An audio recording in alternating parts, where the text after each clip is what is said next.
Imagine. Imagine you're at a pre-game, a drink with friends at Les Halles Saint-Géry. You're 18, 19, you're queer, you're newly out, and you want to go out. You don't know where and how, but you want to go out clubbing, that's for sure. You then take out your phone, you scroll through the few clubs and collectives you know, on Instagram, Resident Advisor, and even go through Facebook to find a party you will go to. Some stand out, they seem interesting and seem to fit what you're looking for. A party where you can dance and express yourself however you like. But they always mention something on the flyers or the descriptions, a concept you're not familiar with. You then ask yourself one important question. What is a safe space?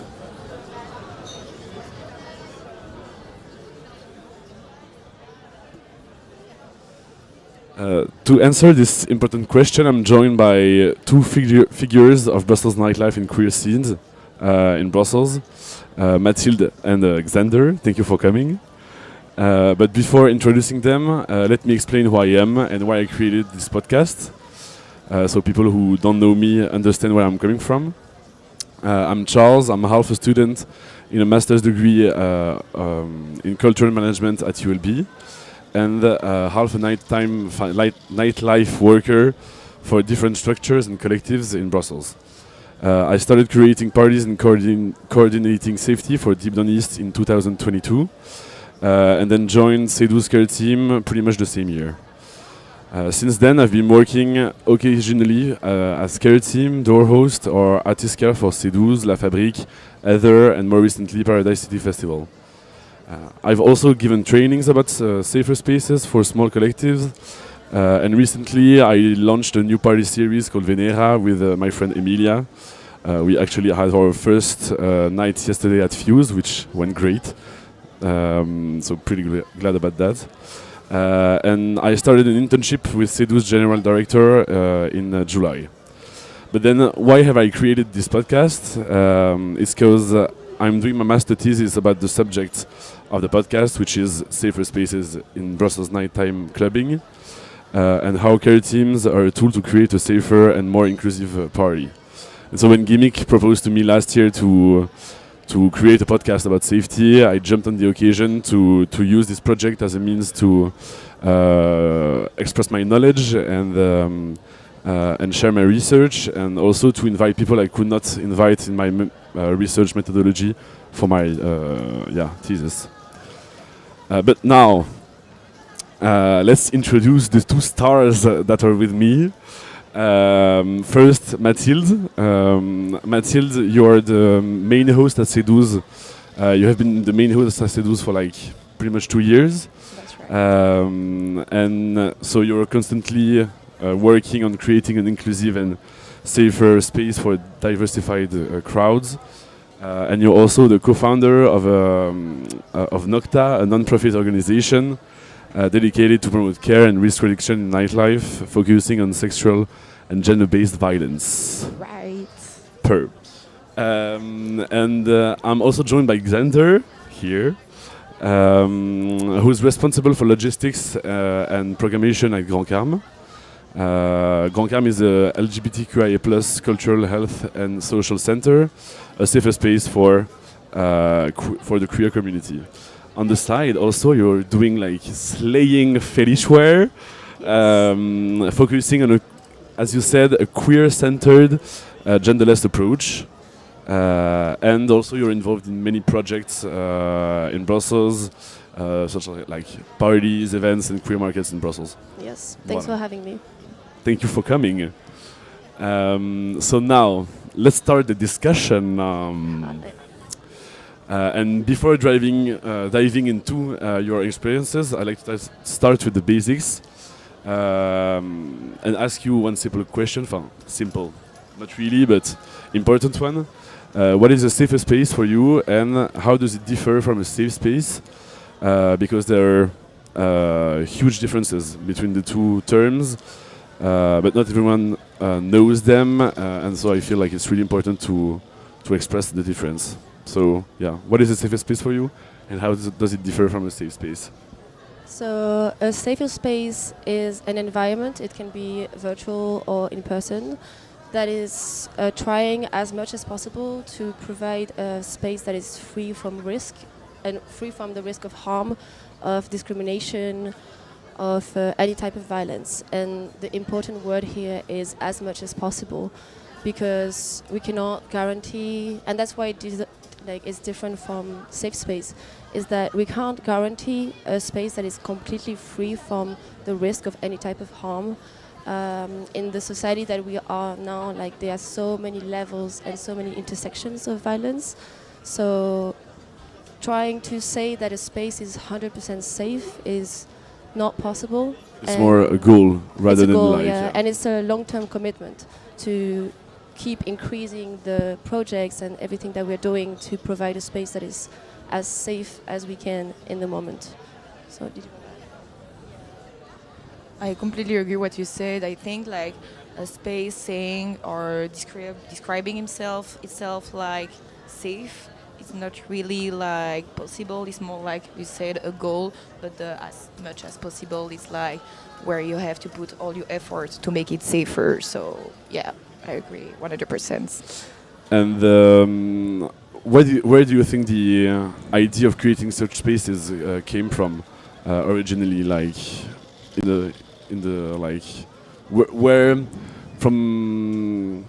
Well, I mean, we all know the answer, but like the thing is, I feel like it's important to remind that it's coming from like communities, like discriminated communities, and that it's a community practice, and so yeah, that's why I feel like there are like tensions between that community practice and the institutionalization of that practice. And so, yeah, do you think the meaning of safer space changed in time? Yeah, I think it adapts itself. Like we grow from, okay, we want to make safer space to be in community, in diversified crowd, and now we can put someone at the door to block the entrance to people who don't care about the values we share inside. So I think it will evolve as much as we can and as better as we can during the time, and to make everyone feel safer step by step. Yeah, I agree. I think it's gonna evolve more, but I think it already evolved a lot. Originally, safe space. At first, it was safe space. It was the LGBTQI plus community in the United States, and at that moment, it was mostly a space to have a break from the physical violence that was happening outside. So it was a very specific reason and very specific topic. And then it became something that was also used in the feminist revolution, and it evolved and evolved, and now it's spread to so many other things than physical violence. It's on so many layers and so many intersections of identities, and trying to provide this safety for more than just physical harm. So. And I think it's also a period to allow women to discuss their condition and get out of the society, like the systems, to really discuss how systems like impact them and how they can get out from those systems. Yeah. I may add also, like, at first it was so during the feminist movement it was for women only, and now as time changes and the definition of what a woman is and who identifies as a woman is evolving, there's also more and more complexity to how we put safer space into account and how we make them happen. So there's a lot of questions about that, and I think that's why I love this subject, because it's so complex. For sure. But so I feel like we pretty much explained what's the difference and what is a safer space. And so, yeah, you both work in environment that want to create safer spaces. Cedou's more music-wise and for the arts, and Grand Camp for the queer people, specifically. And so I was wondering, how does your own work and institution approach the idea of safety? I think C12 is going to is making that since like the start or almost the start, while putting a care team and a person at the front of the door explaining how it goes inside, to respect the space, to respect the consent, to not touch people, grab people without asking first, to create diversified crowd for everyone. That was the motto like few years ago: safe space for music and arts. No, we were there to say safer space, but it was at the time. So I think it's like really the mix of the host work and the care team work, working together to making like the most prevention as we can. So yes, I think it's the best to team up with the door and with the care team to like having a full protocol to make it safer, I think. Yeah, and I think in Grand Carme it goes from the programmation, the fact that the project was also created to mix a health side, a social work side, and a cultural side. So when you come to the bar or to a DJ set event or something and you buy at the bar, you're actually also helping the Rainbow House of Health and the social work that is happening. And so many different parts of the LGBTQI plus community working in the same space and using the same space. So the goal of the programmation at Grand Carme is to give access and visibility to smaller collectives that may not have representation in other spaces or may not have the funds to also organize things at other events. We also have a lot of fundraisings happening and stuff like that. So yeah, and also the way that it's a place that is there to welcome people. So the way when you walk through the door, the way you are welcomed. We get actually a lot of people who are questioning their identity. So people who are just in the center and they don't have any queer friends. They've never talked about it with anyone else, and then they look online and they just find Grand Carme and then they just show up. So the way that we train our volunteers and everyone working there to be able to welcome anyone and help them out and not leave them alone and actually like talk to them. And that moment is so important because it's the first time they talk to someone. So what you say to them makes such a big difference. So Yeah, and I feel like there's like similarities between you hosting like the first time someone and you hosting at the door at C12 and reminding the rules. I feel like there's like some kind of relation between the two. And I was wondering, is like how do you see these approaches in Brussels? Is it like specifics to only those two spaces, or is there general approach? Like, what's the general approach of safety and care in Brussels? I don't think it's specific to Brussels, but I think there's something very beautiful about the way Brussels is doing it. I think there's a lot of collaboration and a lot of work done together between different places. So it's also great for places like Grand Carme, who we close at 2. So it's great to have ideas and know places that we can recommend to the queer people leaving the space where they can go. And we know that when we say a place, we know what they're doing, and because the scene is small, kind of, so we kind of know like who works where and who does a good job where, and it's nice to be able to have that and to be able to communicate a lot between different places and different artists. So. Yeah, I think the fact that it's a small scene allow that to everyone knows each other, so we know where it's kind of safer, where you can send the women, the queer people, so they can have a good night and have a good time, the most safe as we can. So yes, I think it's getting bigger too, because it was like not everywhere, the care, the hosting, and it's getting bigger. We see that it at every event, and it's getting to maybe sometimes the washing. I think you're gonna say that. Yeah, for sure. So about the washing, safer discourses are getting more and more into the mainstream for like years, because it has always been there, as we said, in the queer communities, or at least since the 80s.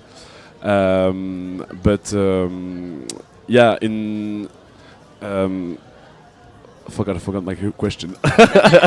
But no, I wanted to say, about the washing.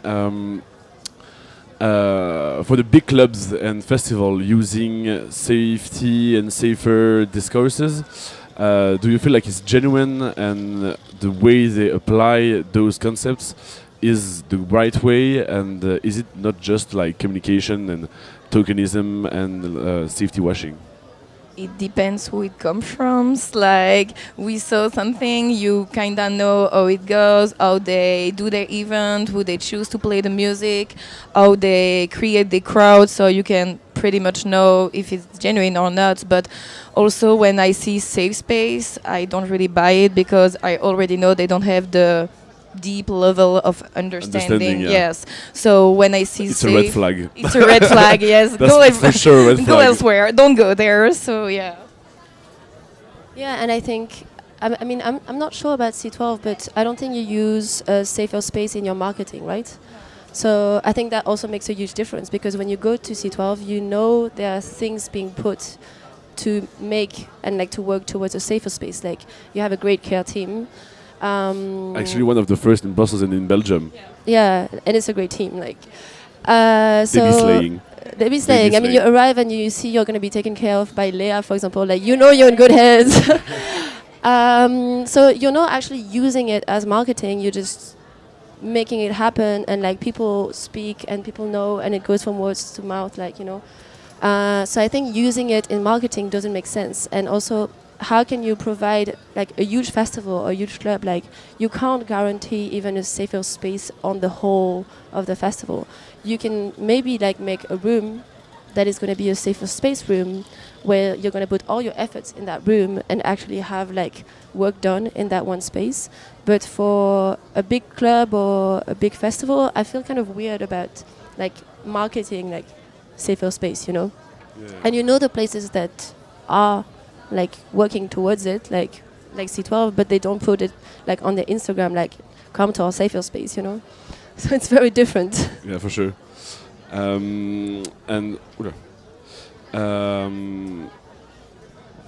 so yeah, you talked about creating a space for like creating the safer space. How do you? What would you like? For you, what would you like people to feel when they enter a space that feels that's marketed as safer? That's a safer space. Like, what should they feel, and what should they see? Like, actually, for the people that don't really know, what are the important aspects of a safer space? I want them to feel welcome. I want them to see people that look like them. So for people of color, for example, I want them to see a team that represents also who they are. I want them to see a programmation that they know is safe, like that is know is like great, and it's like people who are not problematic in the programmation, for example. I want them to know who they can ask questions to, who they can go to if they have a problem, and to just be welcomed with kindness. Like, even the security people should be kind, you know, like every level of everyone working at a place, a club, a community center like Grand Carme, like everyone has to be welcoming them with kindness and like explaining to them also that this is a space where exactly what you do at the door, you know, like this is how it is. Yeah, do you want to? Yeah, I think representation matters, and is the more important when you create a crowd, to not have just men inside, to not just white people inside, like just having a little of everyone, so everyone can feel like home or somehow. But also, like, they can see you have protocols, you can go there if there is a problem. They can see that it's clear, and even if they drink a little, it's okay, they will find a way, because we explain, they see there are signs, yes, saying, okay, it's the care team there, I can ask for it, I can ask for help, for support, and that they should know that if they go to the care team, we will believe them, support them, and we will always be on their side. I think like having the support of the team, and the team that looks like you, that feels like comfortable to talk to, it's the most important. And so, institutions that put safer spaces in place, what are their responsibilities as an institution? I think I don't it's know if it's a clear. big question. Big question. Yeah. What are the responsibilities of an institution claiming to create a safe space? I think that they have to like dig a little and, like we said earlier, having a deeper understanding of what it is to be safe, to be kind of safe, to be in a place that make you feel like you can have support or help.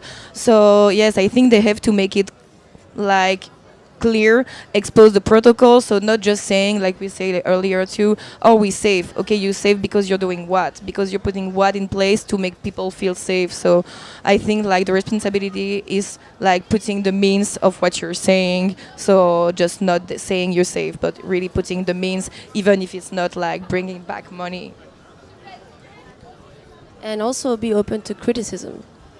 That is very important because, Period. I mean, we are humans, we make mistakes, we try our best, and we need to be open to criticism and to be able to be held accountable if we do make a mistake, and to be able to do it better after, like to make it better.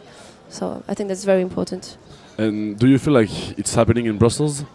That what you just said, like, or is just safety washing, as we said earlier? Huh. It really depends. I think a lot of places are doing it right. Like a lot of places are doing better and better. And I do see less problematic things in Brussels than in other places where I do go and party. I do see more criticism being, because also the scene is so small. So if you do receive criticism, it's more of a problem in Everyone such a knows. tiny. Everyone knows, yeah. Everyone like knows what you did. exactly. We're watching you, bitches. And I know, like putting, like trying to be a safer space as much as possible is super complex and super challenging. But it's something that is being done more and more in Brussels with care teams in a lot of places. And of course, there are examples of places that are not doing it, but we know them. So. And so we discussed this a little bit earlier, but before the podcast. But I know like it's a really important question. Like we see that politics are getting more and more involved into clubbing, or at least re-entering the mainstream discourses about in clubbing. Like for the festivals like Listen Festival or the BBN talks, Brussels by Night talks that happened last year. There are more and more activism talks, and even like just here, like us doing this here is like a big step to like it's not wasn't possible earlier before in life, I think. Anyways. What I wanted to ask is, how do you see the relationship between partying and activism today, especially? I love the question, like we said. Weird introduction, but the question is nice. No, I think there are like links since the start. I think everything is political. Techno is political at C12, of course, and the party is political. Like when you go to party, you go to create community, you go to escape maybe some of your problems, to be yourself in a space that allow yourself to do that. So thanks God it's becoming political again, because like it's linked since the start, and I think like to reclaim the night, to reclaim the space, we needed to make it more political, to make them more equal. Of course it's political, so thanks God it's finally happening in Brussels. Yeah, I think what's happening is more of a response to the depoliticization of nightlife. Because nightlife was political from the beginning. It was always political. And now there was, of course, like a huge gentrification, a huge commercialization, capitalization of partying. And now what's happening is like bringing back the values into the partying life. And this can be seen, of course I was going to bring it up, it can be seen with like the link between nightlife and the protests for Palestine, and how many fundraising events are happening and the places that are being boycotted. It really shows that there are consequences to inaction, and that partying and nightlife is political and you can't keep them separate. So and do you feel introduction of safer space practices contribute to that form of repoliticization of nightlife? Yeah, I think it did. I think it's a way to ask questions not about just like how politics are on the dance floor, but also like how humans are on the dance floor and how they like it intersects with politics. You know, like how everything is connected together. And safer space practices are actually questioning it further than just okay. Partying is political because you let go. It's questioning it further, like how you let go and how you're able to let go, and what allows you to be in a space where you see DJs that share your values, and you also are able to dance in a safer manner, because you know you can go to the care team, you know you can ask questions. So. And you said letting go, and like being free and stuff. And during my research, some people like told me that they felt that putting that many rules make them being like moralized, or it's like over-regulation. Is there a risk for you and of moralization and over-regulation of the nights when it comes to safer practices? Because we want to let go, but at the same time, some people can be restricted by those rules, even though like for us we all agree like on those rules, but for some other people that it can be different. So yeah, what's your point of view on this? I think like maybe we can speak about the shirtless problem in the club. For some people, for the queer scene, for example, it's clearly an example of liberation, of being free. But when you have like some men, we know them, we see them every night coming, banging on the door, like taking all over the place and being shirtless is not the same. So I think yes, maybe there will be a little bit of moralization, but I think like to get something at the point that we want to the safe point that we want to, we have maybe to go to some extreme. And sometimes, like you said, we just have to admit we will be making mistake. There are people that are making militantism burnout because it's too much. And sometimes, yes, there will be, we're just humans, like you said, so there will be mistakes. Sometimes people can see that as moralization, but I think it's to get where we want to be. So if it's to make people safer, I really don't care if it's a little bit moralization. Like, Yeah, of course. I think there is a risk for moralization, as you said, and for me, it really depends how you do it. So there is a risk. Safer space is also like a concept that is being criticized when it is being used to justify call out or cancel culture, for example. And I mean, it happens a lot at Grand Carme, where people, like volunteers, tell me there was a problem with someone, and I actually sit down with them and I have a conversation. And that's a luxury that we have that you do not have in big clubs, you know, like you can't have a conversation with everyone. But it's something that we can do, and you sit down and you talk to them and you actually give them a warning and you make them understand what they did wrong, and it comes from education and being also taking the time for like holding accountable people for their actions without like canceling them out, you know. And there's also a lot of questions about like cultural differences on like norms and cultural norms that can be put onto some groups, you know. So the fact of always like questioning ourselves also on how we do safer spaces and how we address mistakes and we address things that we don't agree with is so important, and it's something that is quite complex at Grand Carme, and that I'm always, I mean, it takes a lot of my energy, but it's so worth it. Yeah. And you told about communities and the difference between the communities.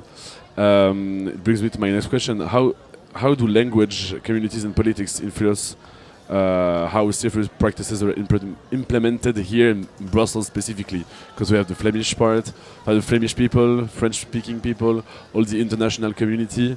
How do you feel all that mix influences how we implement safety in Brussels?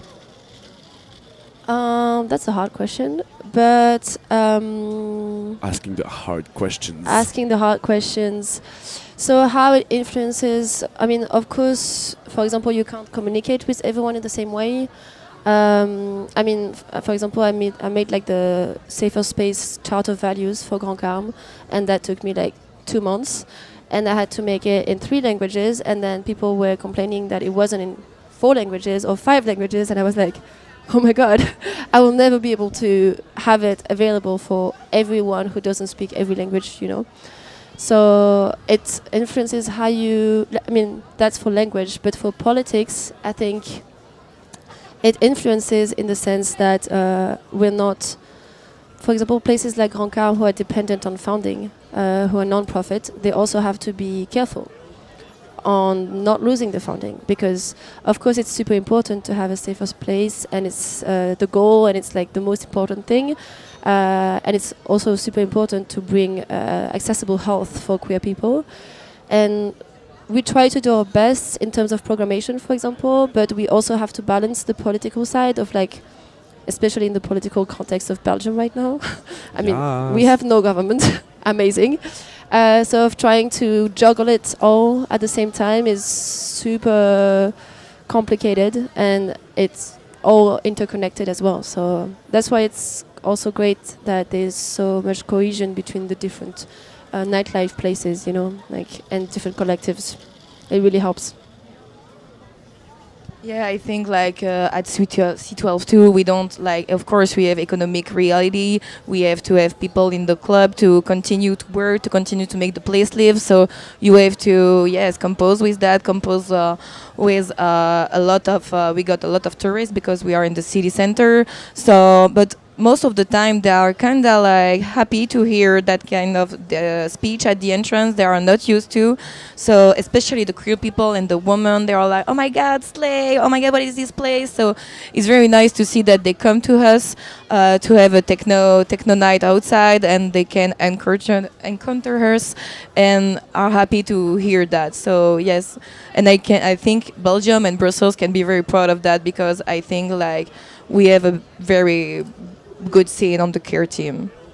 Yeah, and how does it differ from other cities? Like in your, like if your knowledge of it, like how does Brussels and its safer practices and how it's put in place here differs from other spaces in like other cities, other countries, compared to like other big cities, for example, all other capitals? I don't know if it differs, but I think, like you said, the fact that we are a small scene, that there is a lot of collective, and they are all working with each other. I think that's the strength of Brussels, to be small but to be super interconnected between the inclusive space, the safer space. So it gets bigger, it gets better because we all working together. And I think it's really the work that the care team are doing, the community are putting into, and that's really nice to see that it's working, and it's working better and better with the time passing by. Yeah, I mean, I can compare to like 2 big cities. I mean, the city I party the most in is Berlin, and it's completely different on a lot of levels. For example, in Berlin, there's most of the time a very strict door policy. Very strict. I've never seen that in any other city as strict as in Berlin. And a lot of people complain about it, but I love it. I love it. It makes, you know, it allows to really like filter why the people are here and why this space specifically, and also to guarantee a space where most people are here for the same reason, you know. It's something that it's a luxury also that like clubs like Bergheim can do, because they have so many people that wants to go, you know. Like if we did that in Brussels, it would not be the same. I was going to ask, would it work in Brussels? It wouldn't work in Brussels. It would not work in Brussels, but it's something that is super different. But it's also like the culture of clubbing is very different from one city to another, because it's of course like a whole culture. It's not just like how the clubs are made. It's also like everything about it is a culture. And I think there's a lot of other things that differ from Berlin is, for example, you have so many different options for partying that you can always go to the one that is going to be exactly the one for you. You know, like you can go to the one for, like, if you're a person of color and if you feel like being surrounded mostly by persons of color, you know where to go. If you're, you know, like in a specific mood, so for me it really changes how it is like there. But of course there's some downsides to it, and like if, for example, care teams, like it's not as much like in Berghain, like don't really have a care team, you know, like it's really different. It's like collective responsibility, but That's also what I was gonna say, it's like shared responsibility and entering the space, and like the rule of the space is to be like mindful of everything and yourself and others all the time, and it's like shared responsibility, which is like the basis of care actually. Yeah, I mean we have that at Concam as well. We don't have a care team. Everyone who works there, from people in the offices to volunteers at the bar, they receive like information on how to welcome people and how to be like as respectful to people as possible. And everyone who walks in is responsible for a care team. Like everyone is at the same level. So that's how we usually do it. It's also because of economic reality. I mean, until last week we were a team of 2 people for the whole space, so that is not a lot. Congrats on making it slaying. Thank you. But yeah, and if I compare it to Barcelona, for example, I partied quite a lot in Barcelona, and I did not find a space that was a safer space there. I mean, that's where I got the most transphobic comments. That's where I received the most harassment, the most discrimination partying, and I've tried a lot of places there. So, and there was no care team in any of the places I went to. So I don't know if that's the culture of partying there. Also, partying is like nightlife and techno parties is not such a thing, you know. So that makes a lot of sense that it's not like developed. I think it's going to come. It's going to arrive there because some places are starting to do it. Like some smaller, like of course, like occupations or stuff like this are doing it. But that's where it starts. Usually, it starts from the bottom. Yeah. And do you want to add something? I just feel like for bigger structure, with the economic power to do so, just relying on the community is kind of lazy. Like you can just say, oh, but share responsibility, and we don't put anything. If you have the mean to, I think it's your responsibility to do so, and not just put that on the people that are here to party. Of course, okay, if you see something, say something. You have a responsibility in the party, but you can just put that in the party goers. And coming back to what you said, do you think Brussels' model of working, like about care teams and that kind of stuff,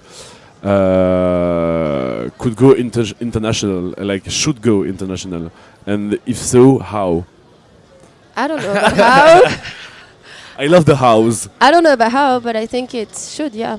I think it should. I think it's something that's working. You see most collectives like doing it, like more and more in most places.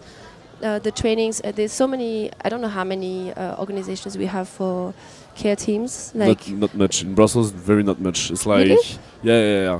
There are like plenty, but the Brussels by Night that has a care team that's doing like usually the bigger events. Yeah.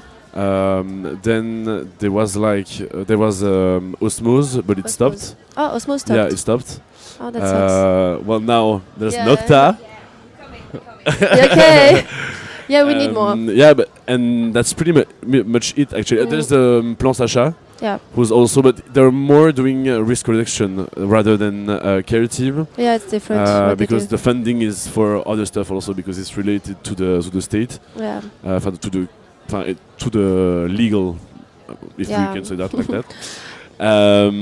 But yeah, in Brussels there's like actually almost nothing. There's just CEDUS that has their fixed care team, which was created by Osmose. Fuse has their care team, but it's connected to Brussels by Night. Yeah. Umi, it's also connected to Brussels by Night. So yeah, it's pretty much like Brussels by Night and Nocta. And Nocta. Voilà. I think for the like the size of Brussels, it makes sense, and it's coming more and more. So, and In collectives. Flanders, there are plenty though. In Flanders, there are Yeah, plenty. there are very Of much. course, they have more money. Facts. They have more money, but like places like Recyclate, for example, they also, yeah. always have a care team, and the security team is also trained by Osmose. So I mean, I was always doing a care team at Recyclate, and I was mind blown by the security, like really mind blown. Like every time I had something to talk to them about, they were like so kind and like so nice. I was like, wow, okay, I actually want to be friends with you. Security people are really nice. Like at Sedus, we're literally friends with them. It's like the besties because it's important. sorry. It's so important though. Like that's how it should be. But the thing is, Sedus really decided and have like a real great connection with the security agency, and they can really choose the security guys. Whereas in other spots in the city, they cannot. It's just like random people, and so they don't know how the space works, how like the specifics of the public and the people there, and like the systems like going on in the crowds, like natural, like unsaid systems. And so yeah, Sedus really, but like sometimes they just like kick out security guys because they did like some bad stuff, and they just choose like whoever they like. And so since like 5 years, 7 years, 8 years, well, 7 years, like they really curated their security guys.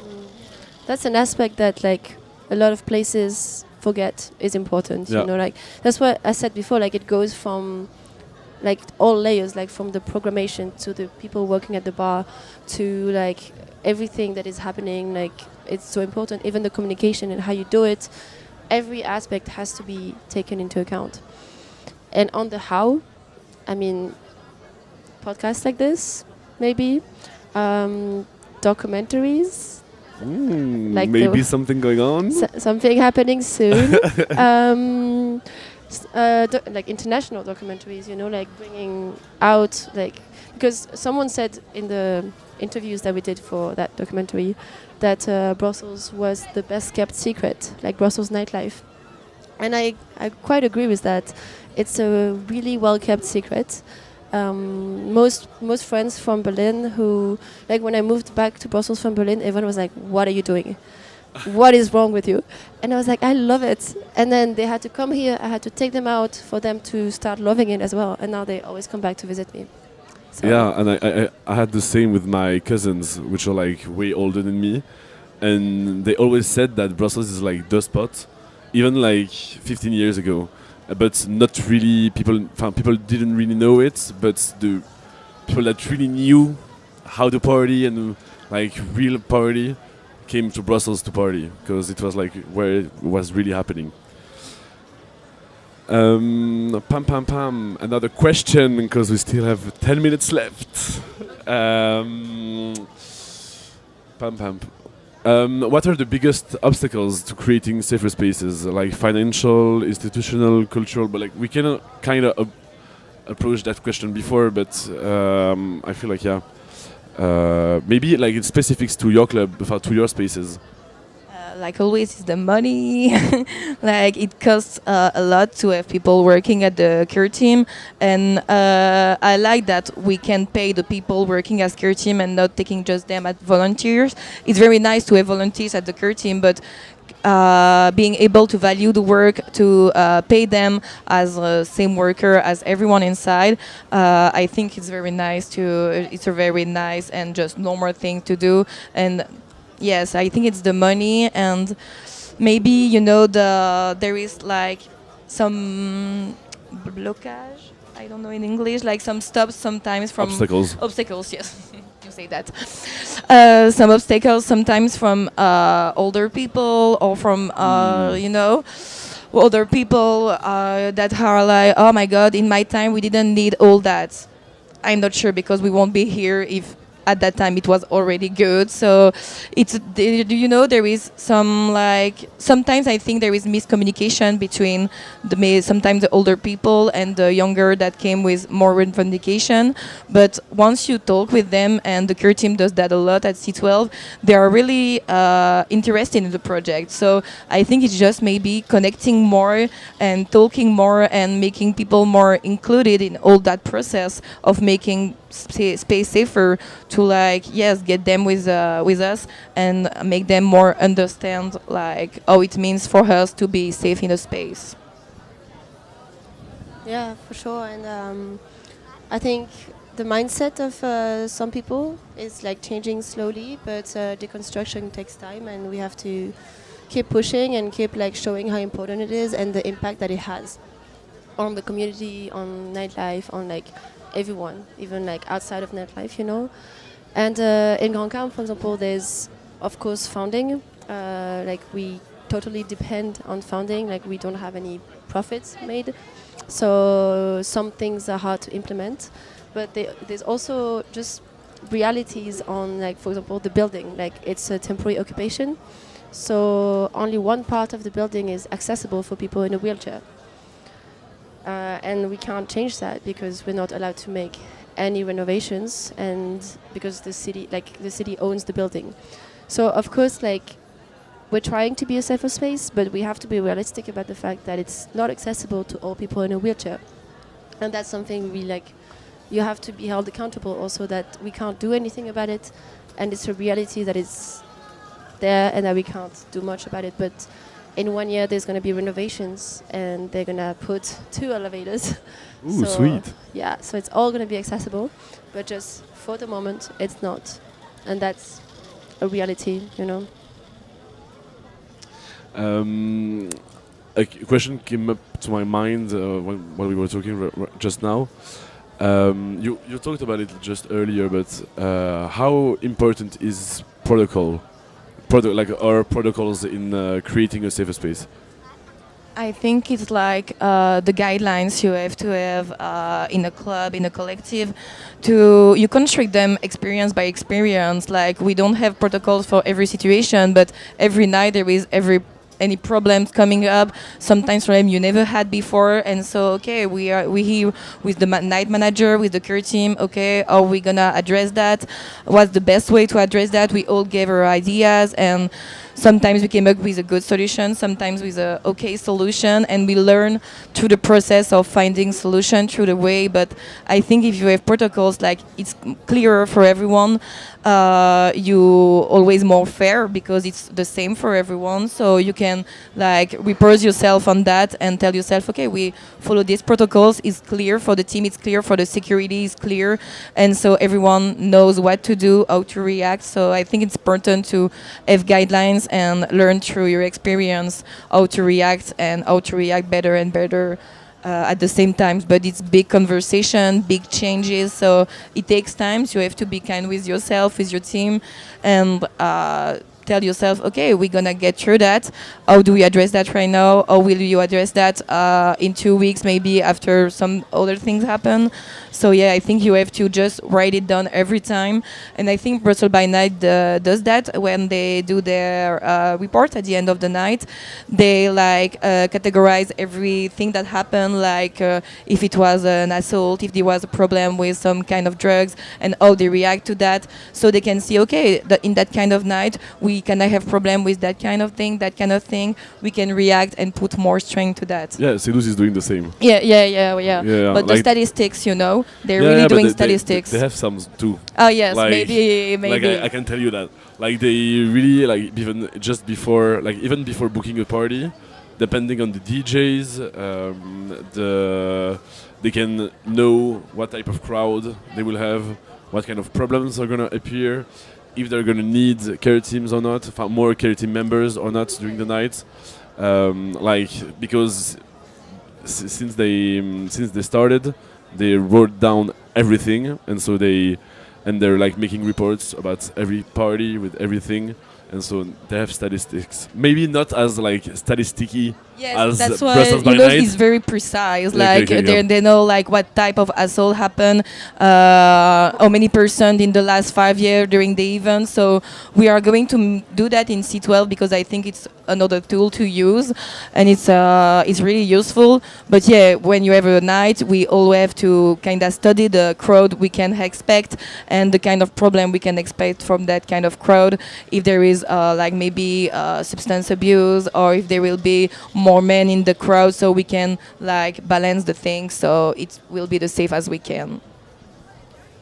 Yeah, I think that's not a problem we have as much as in Grand Cam because we always get a specific crowd for, and we always have a very specific programmation. So there is no parties where we have a lot of cis-het men.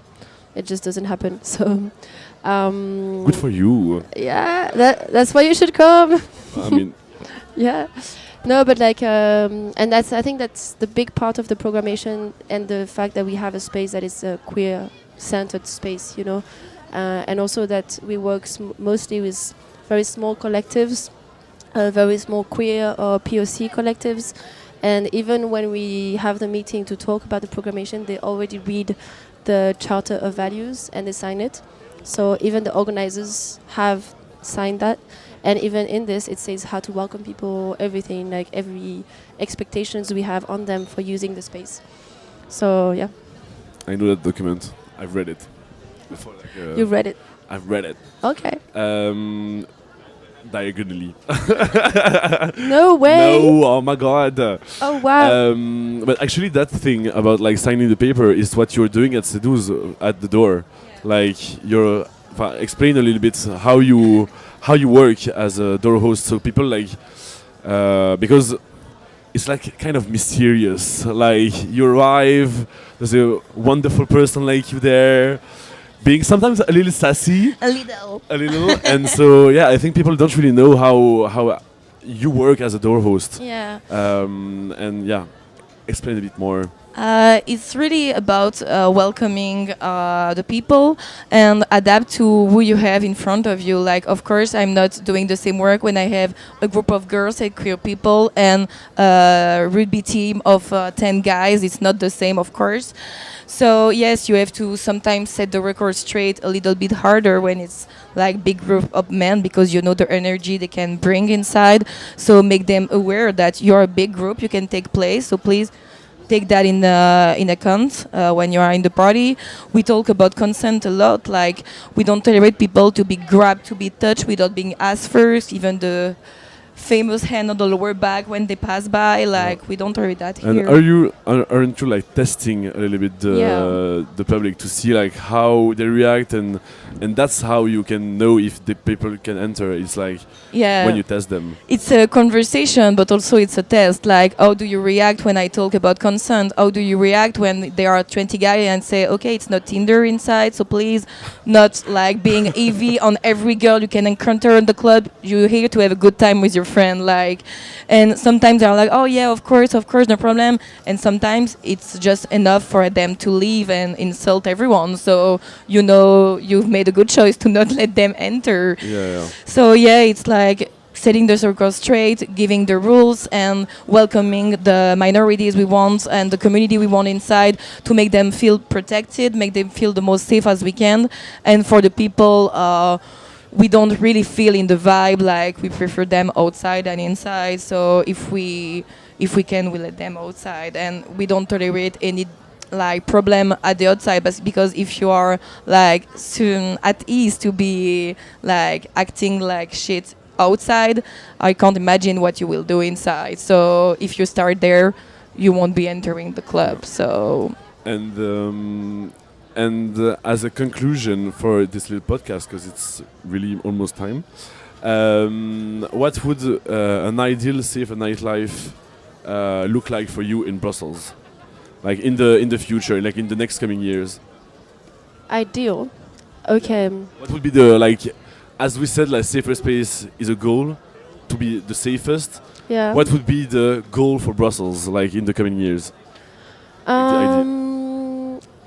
I think there's always room for improvements, but there's already some parties, like some specific collectives that I love to go to, but because that's where I feel like I'm really in a safer space. But for me, it's like to keep going with this collective responsibility also between different party places and different like organizations, to really make sure we have a programmation that is representative, to not have DJs who are problematic or who support the genocide, for example, and to actually like select people who share values of like human decency, you know, and to keep going with like like working together between smaller spaces, smaller collectives, and bigger clubs or bigger collectives, you know.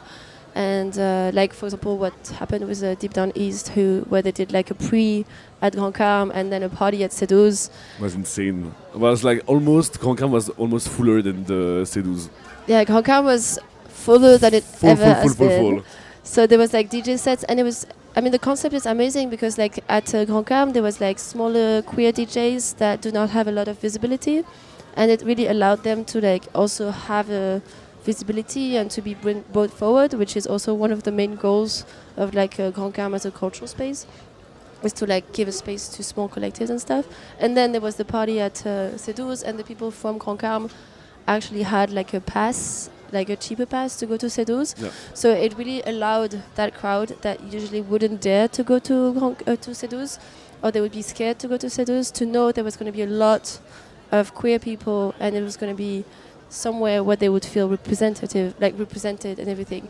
So these kinds of cooperations between organizations, collective, temporary occupations, big clubs, like all working together, Really rather connecting everyone. like really connecting, you know, Yeah. and like really organizing things together and like helping like the smaller DJs and helping like the connection between. And it's happening more and more. I think this thing where you go to a place before, Yeah. and then you get you know.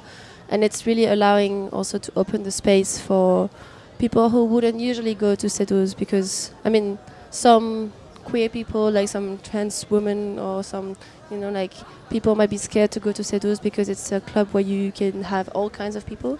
So knowing that it's working together, they can actually feel safer and go there. So it's good. And then they will go again. Well, thank you for this. It's the end of that little podcast about safer spaces in Brussels clubbing. Thank you, Mathilde Xaender, for Thank you. coming and chatting with me. I hope for the listeners that you learned some stuff, or at least found it interesting. Anyways, I have to wrap it up. Next episode will be on the 13th of December, so in 2 months, same time as today, from 2 to 3. So you can find all the informations on GIMIC's website or Instagram or mine, which is charles.pnc. You can find Mathilde Xaender's Instagram also there. See you soon, soon-ish. And until then, take care of yourself and others and each other. Bye!